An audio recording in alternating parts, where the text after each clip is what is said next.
Welcome to Moonbeaming, a podcast about magic, creativity, the tarot, lunar living, and more.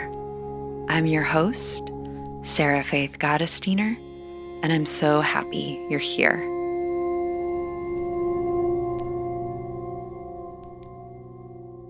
Hello, welcome back to Moonbeaming. This is a podcast where we explore the seen and the unseen, the material and immaterial, and all things intuition, magic, tarot, and even more, yes, through a critical, compassionate, and contextual lens. I think those are all really important. Of course, we talk about real life, which is the focus of today's episode. And this is the last episode of season 2. We did it. Thank you. Thank you. Thank you for being here. I have to thank Caitlin, our editor. This podcast would not exist without the wonderful talents of Caitlin, as well as Stella. Also, without your help, I could not do it. So thank you. Thank you. Thank you to you too. And I really need to thank everyone listening. Thanks. Wow. This is why we're here, right? Moonbeaming so far has been downloaded over 250,000 times, which is wild. And of course, it's been streamed a lot more times. So thank you for being here and listening and telling your friends and sharing on social media and subscribing and for writing reviews. I could not be more honored and grateful for you being here and your attention and just, your beautiful reviews and messages. And it means a lot. It means a lot. You know, as a creative, you never know. You never know if what you are making and what you're saying is going to be received. And I'm so thrilled that this is being received, and I hope it's helped you just a little bit, or maybe a lot of bit, whatever a bit. And of course, Patreon supporters, privately in another episode I recorded just for you, I told all of you that I was at one point considering not moving forward with this podcast if I couldn't figure out some kind of financial support. And you came through. You came through, and I'm so grateful. My Patreon supporters are the ones really helping to create this content as well. And if you sign up for the Patreon, you receive a tarot spread and or a monthly guide each month, discounts to my live classes, bonus meditations, and bonus episodes here and there as I feel called. So there's even more content there if you feel called to join and sign up. And now it is time to announce the giveaway on this show. We do a giveaway every month for anyone who leaves a 5-star review at any time. Could be a month ago, could be yesterday. It is random. And if you win the giveaway, you get a 30-minute tarot reading with me.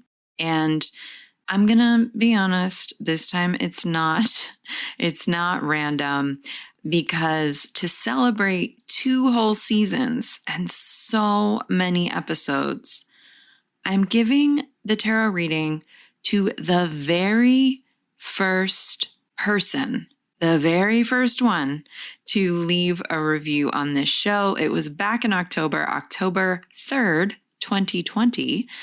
Feels like 90 years ago, now that I'm saying it out loud, but it was a year-ish ago.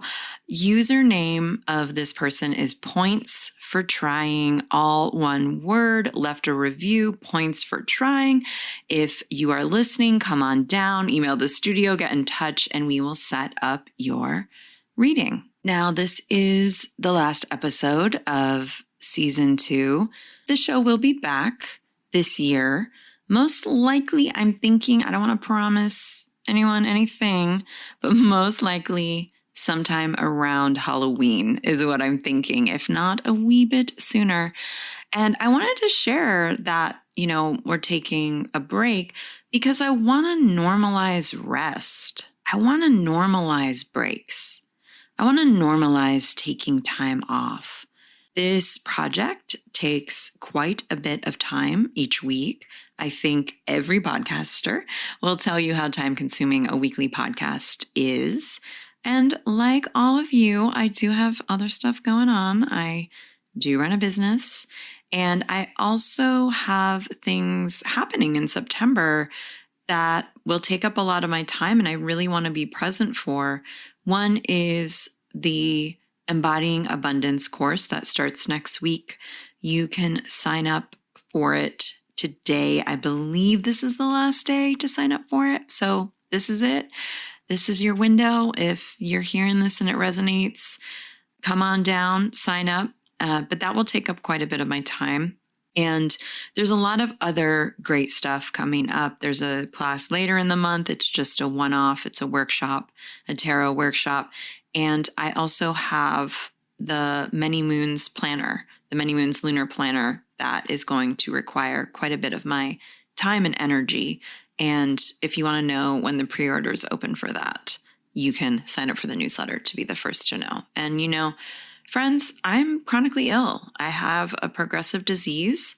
It's called myelofibrosis. It is in the leukemia family. And witches need to rest. I cannot do all the things all the time. And again, I'm sharing this because maybe you can't either. Maybe you also need to take a rest from something. Maybe you need to ask for help. Maybe you need to be supported in one or more ways. So, gentle listener, if there's something you need to take a break from, if there's one area you need to create boundaries around, please do. Even if you don't have a lot of stuff going on, even if you're not chronically ill, rest, take breaks. We're cyclical babies. This is Moonbeaming 101. This is Lunar Living 101. It's cool to change and grow. It's cool to take breaks. This is all part of it. We can't just be go, go, go all the time. We will get burned out, and then we will not be helpful to anyone. And also, the point isn't just to be helpful to anyone. It's to be healthy as well. Okay, now on to today's show.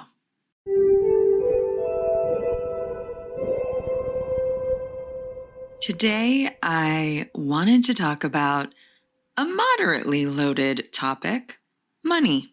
Yes, it's true. In particular, money magic. Fun, right?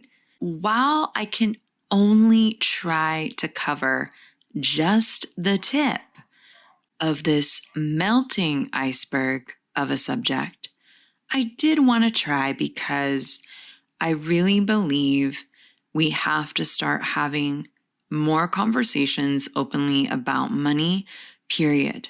There's this in our culture, I don't even know where it stems from, honestly. I feel like there's this avoidance of money talk, you're rude or it's unkempt or uncouth. Probably not unkempt, it's probably just uncouth or something like that, to talk about it, to be transparent about it. But y'all, whether we work or not, money is a part of all of our lives. There's no way we do not have money in our lives in one way or another. And I think the more we talk about money, the more a lot of us would stop being exploited, quite frankly, and stop, right? And I'm going to be sharing a little bit of my experiences in this episode, just a little bit. And, one of the biggest reasons I started working for myself came from other people talking about money, namely the other people I was working with who were cis, white, straight men who were doing just about the same thing as me and working maybe even a little less than me. Women, queers, trans folk, non-binary folk, hands up if that's been you. Yeah, okay, you know what goes on. And in two separate occasions, in 2 different jobs, both of them office jobs.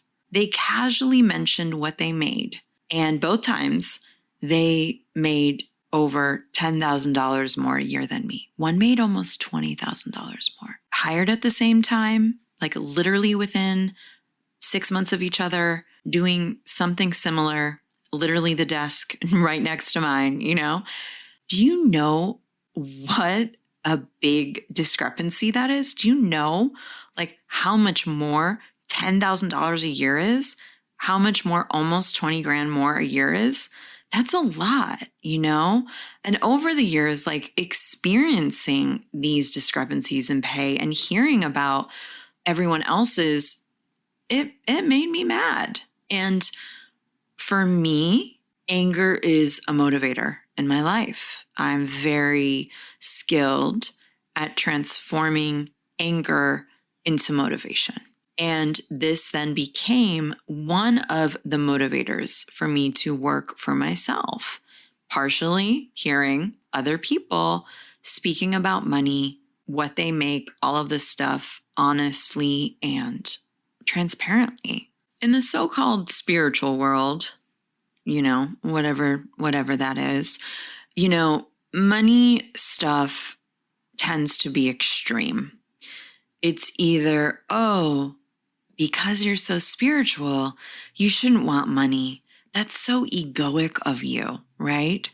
It's become a monk, do things for donation or for free. We're doing it because, whoever spirit is just telling us to share and just, bend over backwards and just be a servant of the goddess or God, or we shouldn't want for anything, like we've been there, right? Like we've probably heard that, you charge for your tarot readings. Yeah, buddy, you charge for your dental patients, right? Like you pay for your therapy and your shoes and your cable, right? Like why wouldn't you pay for spiritual services, for presence, and for guidance? Oh, but I rant, and now I reel myself back in. All right. The other extreme I witness are the money is energy, prosperity, people, gospel. Basically, their equation goes a little something like this. Good vibes, good thoughts, being a good person equals a good amount of money. If you aren't incredibly wealthy, then you're doing something wrong, right? Like this is like what we're sort of taught on one extreme. And as far as I can tell, this stems from the US New Age industry that started burgeoning in the 80s, which was made popular by Abraham Hicks, who used to be, I think, Amway salespeople, I believe, and they used the oft quoted law of attraction, which states like attracts like, and if you are attracting bad things, that means you are bad, which of course dovetails with both American individualism as well as certain strains of Christianity in this country, the prosperity gospel. Now, the law of attraction stems from the 7 Hermetic laws and really is kind of like a watered down mashup of laws 1 through 3, but I'm digressing here. Like everything, the law of attraction is both and. There is some truth to it, and like everything else, there's also complexity and nuance. It can't be a universal law. It does not apply to everyone. Listen, between us, I've met some terribly unhappy and not very cute in vibe wealthy people, haven't you? And so if the law of attraction worked like how it says, all good vibe people would only have good things happening to them and they'd have so much money, and all the bad vibe people would have bad things happening to them. Yeah, no, like life doesn't work like that. It's not balanced. I'm not here to victim blame anyone. We are part of this system, and a lot of people who have wealth in this country, it's because of intergenerational wealth. It's because of all the theft that has occurred in the founding of this country. It is because a lot of times people who do really well at capitalism do really well at capitalist tenets like thieving, extraction, ruthlessness, like all of these things, right? They're like doing really well in it because they are acting in the methodology of it, right? And of course, just like they're interested in making money. What I do want to say with this like big preamble here before I get on to money magic is, can we please just stop the money shame? Like either way, both ways, for people who want to live comfortably or want to be wealthy. No one listening to this would ever do something awful if they made a lot of money. No one listening to this would exploit workers or pollute the environment more than a corporation or the US military. Not one of you would. You'd probably do a fork ton of good, honestly. You'd probably take care of your family and friends. And if you have people working with you, you'd pay them really well and you'd donate to mutual aid funds and you'd tip your waiter 25% and maybe start a foundation or a nonprofit yourself. Yeah, right? And yes, we want a system that works for everyone. Yes, I'm sure listening to this, you are a socialist or, you want something different than what we've got. Let's just say that. You want universal basic income and healthcare that is free, and you want everyone to be taken care of. And also, even in that system, money wouldn't go away. We'd still have to deal with it. I just don't think that rent and bills are going anywhere. A witch can dream though. Like she can dream.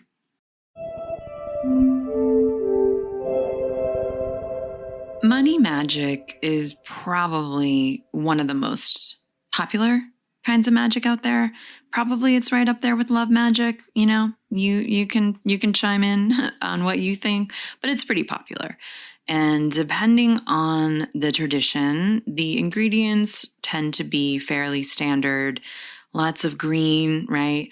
Green candles, basil, bay leaf, malachite. We've got pyrite, we've got citrine, we've got honey, among many others. And of course, there are any number of spells that include actual money, right? Dimes, pennies, dollar bills. There's also Rose of Jericho and water pouring ceremonies and all kinds of other rituals and spells that you can check out in any number of books. And money magic works. Of course, it does. We wouldn't do it if it didn't. And also, money magic, doing a spell around money for a certain amount of money, it doesn't change the underlying pattern or behaviors that need to be addressed or healed in order to be abundant on a consistent way, in a consistent way, like not just flush with cash, but secure on a fundamental level, because that's what we're talking about here, right? We're talking about whatever money is a symbol for you: freedom, security, safety, love, whatever it is, options, choice. I mean, I could be here all day. We all are working with our own symbols around this. And you can light all the candles, right? You can clench all the pyrite you have to your lovely, lovely, lovely bosom. But if you don't fundamentally shift on an energetic level and heal certain things and change certain behaviors and transform certain beliefs, your money magic is only going to do so much. And that's why I tell folks that actually some of the most potent money magic is lifestyle magic. Changing your life in a way that you'll be more secure. I mean, literally, feeling more secure, or in your body. That's why I talk so much in the upcoming class about embodying. We have to embody it, Or we could also get really practical and look for a line of work or a way of life that will make more money. We can just get really specific in that way. and make those changes there. Because like, who wants to have to do a money magic spell every 3 months for rent, Work smarter, my friends, not harder. And so because money is this symbol and it lives in the body and it lives in our belief systems and our behaviors, our relationship with money, we have to work to transform our relationship to that symbol.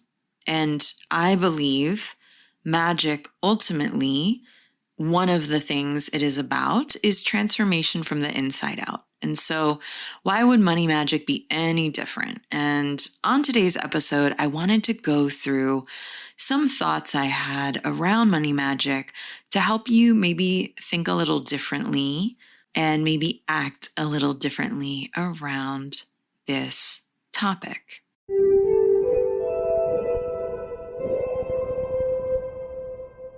The first is, I say this with everything, use symbols, correspondences, and spells that resonates with you and where you are at.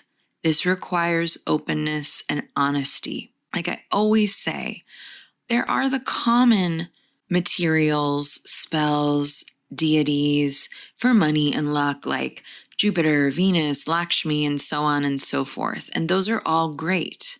And also, please hone in on your tradition, on your symbols, on your correspondences, and use materials that work for you, especially based on what you're looking to do with money and how you're looking to transform your relationship with money. Do you need healing? Well, maybe then you connect to Mother Mary, rose quartz, lavender, use soft colors or, whatever colors connote to healing on your money altar, like sweetness, softness. Maybe that also your magic includes inner child work. Again, body resourcing, nervous system resourcing, and you spend time doing that. And that's so different than if you are trying to have more discipline with work or spending and you're doing spell work around that. Maybe for that, you'd use tiger eye, you'd drink burdock root and nettle infusions and hang out with Saturn. Like that's, it's just a different vibe. It's just a different context, right? And so on. Because, I think we say money magic and we immediately think that means more money, right? Green candles, malachite, all that stuff. But guess what? First, we need to have the container to be able to receive more money and or generate more money. And in order to do that, there might be some healing and some change work that needs to happen first. Magic is not one size fits all. So maybe like put down the Google, get in your body and see what correspondences make sense for you and what kinds of spells make the most sense for you to begin with.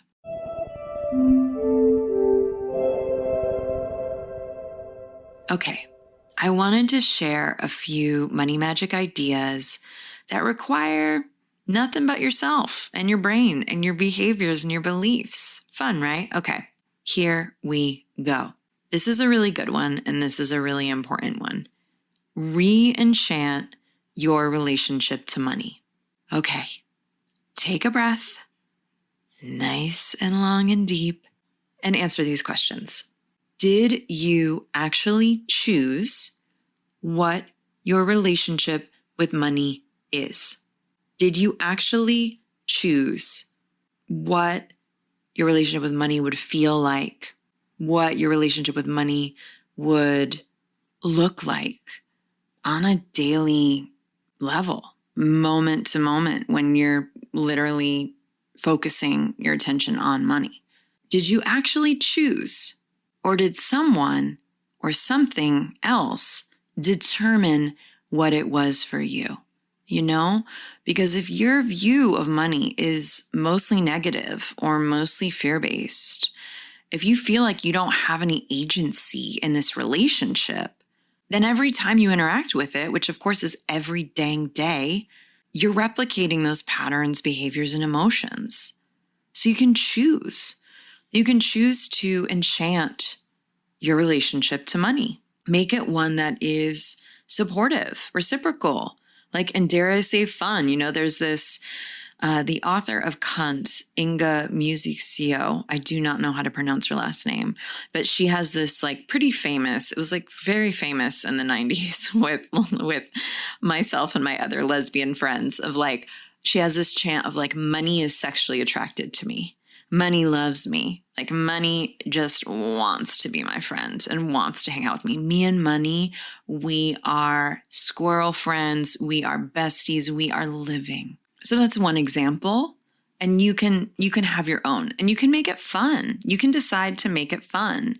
For example, in my Embodying Abundance class, we do a group sigil spell that is designed to re-enchant our relationship to money. So start thinking about that.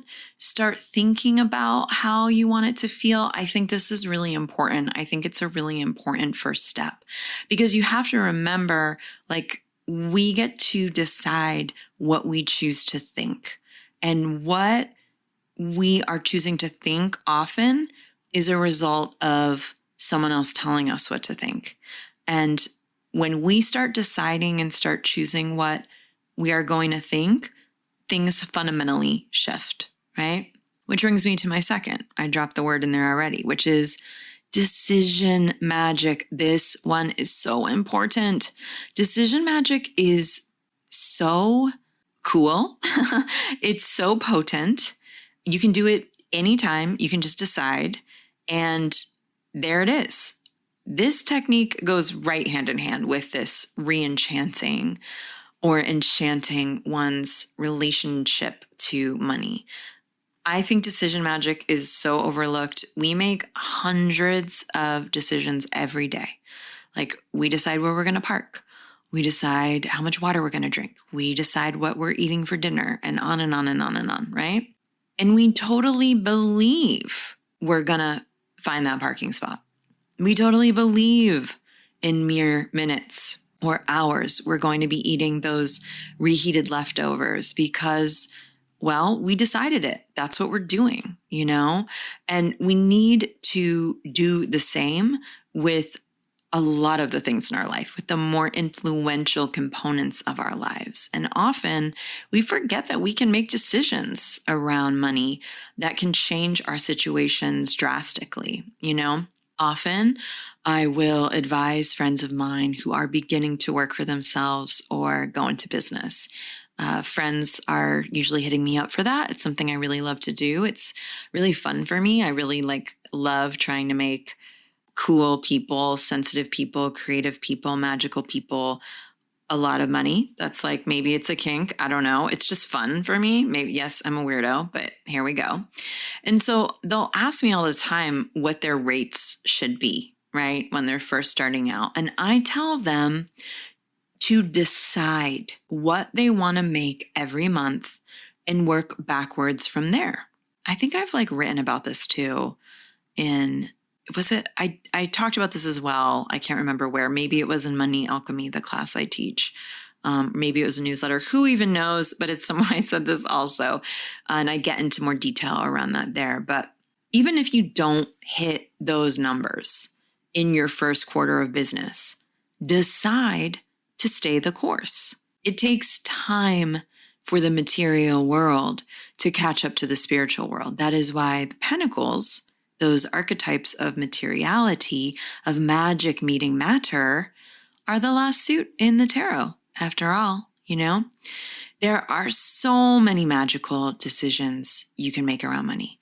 You can decide to change the way you're spending it, to invest in green companies. You can donate your earnings each month, a specific amount, a magical amount. You can decide to stop giving all your energy away to a job that doesn't appreciate you and start looking for another one while you scale your energy back.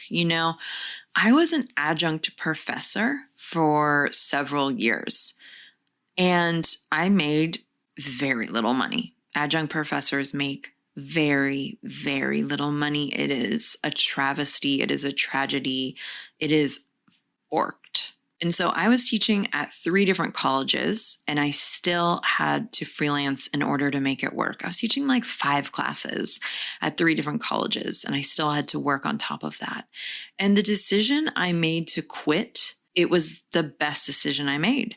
Literally the week I quit, and I still was teaching, like I was finishing out my semester. I think I had about a month left, but I told my colleges I would not be coming back. Multiple new freelance clients came into my inbox. I was a freelance graphic designer at the time. So, one of your decisions could be, you know what?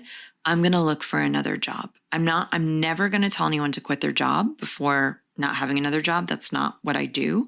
I don't think that's wise, but maybe you get really serious about looking for another job if your job is paying you very little or not treating you well, or both, which is usually the case. You can decide to invest in future you with time, education, and actions. Similar to what I said earlier, like if you are not making intentional decisions around your money, chances are someone or something else is deciding for you. You can start really, really slow with how does your body feel when you're paying bills? When you're paying bills, is your body tight? Are you cranky? You can begin with changing what's going on in your body, in your nervous system, and how you're feeling. And you can apply gratitude to that. You can think, I'm really grateful I have the money to pay this bill. Of course, this is just one example. You probably have a couple of things you could start with changing and transforming, because honestly, it's these little things that create much larger transformations.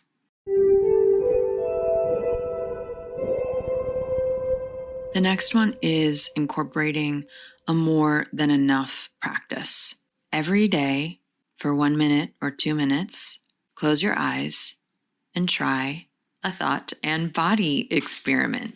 What would you do if you were more than enough? If you had more than enough? What would your body feel like to be totally supported? When we switch from a baseline of scarcity, which is like, I'm never enough, I'll never have enough, I'll never be enough, which leads, of course, to overgiving, decisions made out of fear, people pleasing, on and on and on and on, right? That's a baseline of scarcity. When we switch to one of abundance, which is, I am enough, I am more than enough, this all takes place in the body, That's why I'm really into embodiment right now, embodiment practices, somatic practices. It's really important to rewire our nervous systems and the cells of our body. And here's where I will give the money is energy platitude credit, because the work we do to make money is energy, certainly. The emotions we have around money are energy. And all the context around money is so loaded. And that's energy too. And a lot of the places where we can do healing around money stuff are around the symbols of money: work, worth, enough, more than enough, whatever that is for you, love, respect, security, again, whatever those are for you. And when we feel more resourced physically, when we are out of the fight, flight, freeze state, we make better decisions, right? You make better decisions when you're not stressed out, right? When you're not hungry, when you're not completely exhausted, you make better decisions. Your magical decisions will be better. And when we have more belief in our inherent worth, and our body is telling us this as well in sensation, we can change our behavior accordingly, right? I have some questions that I'm pulling from my newsletter. Where can you stop performing, overgiving, ignoring yourself and your needs, playing small? How can you start moving towards possibility, security, more rest and ease? Whenever possible, whenever you can, tune into that enoughness. Try that enoughness practice, that more than enoughness practice, for a couple minutes every day and see what happens.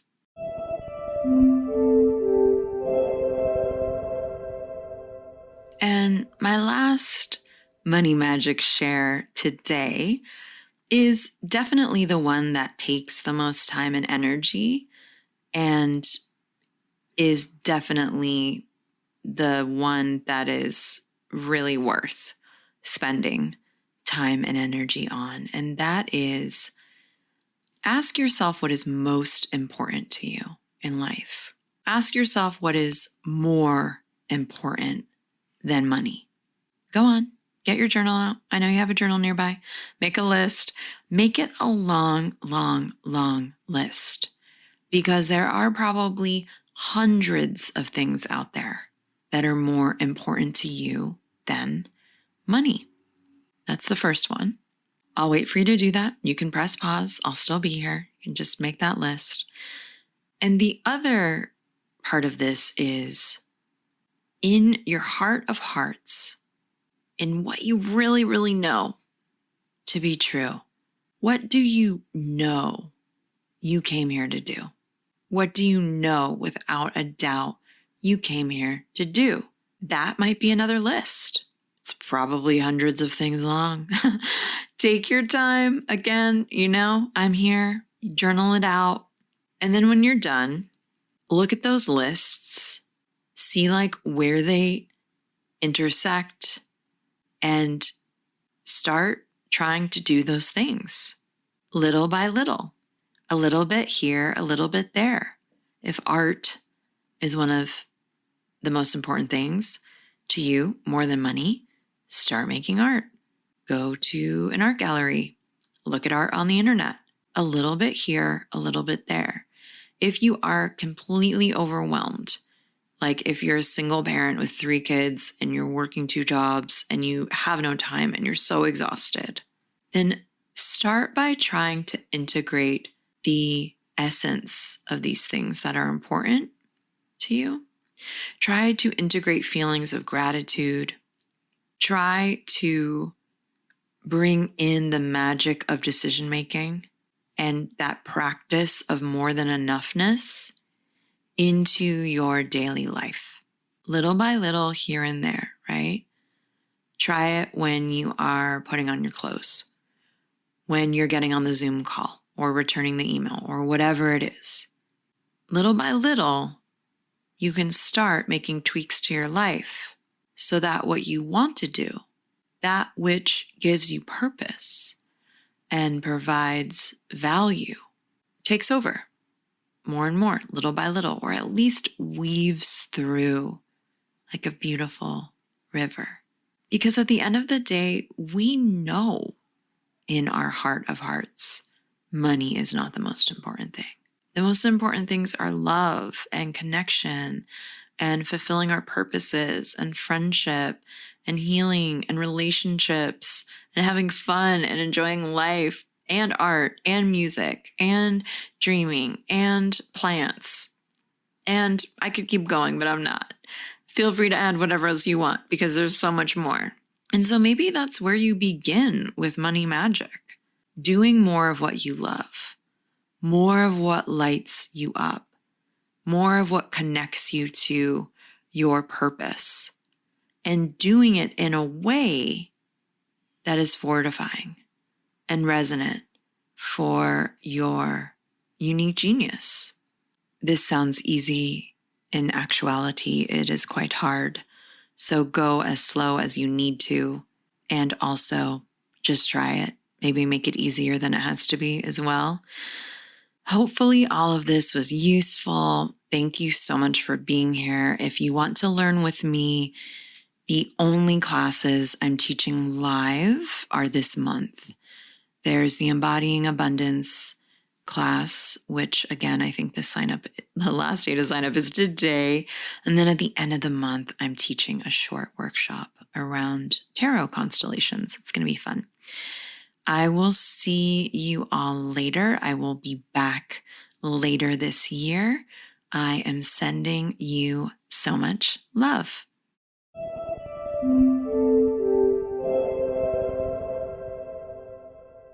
Okay, my loves, that's our episode for today. Thank you so much for listening, for subscribing, for supporting this show on Patreon. I could not do this without you.